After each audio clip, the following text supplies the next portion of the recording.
वेद बातमीचा, लढा सत्याचा, निर्भीड पत्रकारितेचा, राजकारणातील महत्त्वाच्या बातम्यांच्या अपडेटसाठी आजच आपल्या यूट्यूब चॅनेलला क्लिक करा आणि रोज अपडेट मिळवण्यासाठी चॅनेल सबस्क्राईब करा. नमस्कार, आपण पाहत आहात वेद बातमीचा.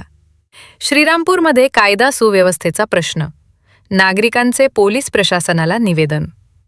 श्रीरामपूर शहरातील वाढत्या गुन्हेगारी घटनांच्या पार्श्वभूमीवर आज नागरिक व लोकप्रतिनिधींनी पोलीस प्रशासनाची भेट घेऊन कठोर कारवाईची मागणी केली.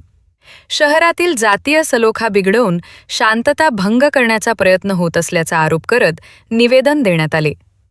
भर बाजारपेठेतील मारामाऱ्या, मिरवणुकांवर दगडफेक, गावठी कट्ट्यांचा वापर, खंडणी वसुली व रक्तपाताच्या घटनांमुळे नागरिकांमध्ये भीतीचे वातावरण निर्माण झाल्याचे सांगण्यात आले.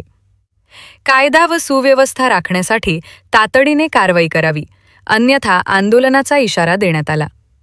यावेळी नगराध्यक्ष करण ससाने, जिल्हाध्यक्ष सचिन गुजर, माजी सभापती बाबासाहेब दिघे, उपाध्यक्ष ज्ञानेश्वर मुरकुटे, सभापती सुधीर नवले, तालुकाध्यक्ष प्रमोद भोसले, शहराध्यक्ष अण्णासाहेब डावखर, व्यापारी असोसिएशनचे राहुल कोठारी, गटनेते मुझफ्फर शेख, दिलीप नागरे यांच्यासह व्यापारी व प्रतिष्ठित नागरिक मोठ्या संख्येने उपस्थित होते. वेद बातमीचासाठी राजेंद्र उंडे, श्रीरामपूर.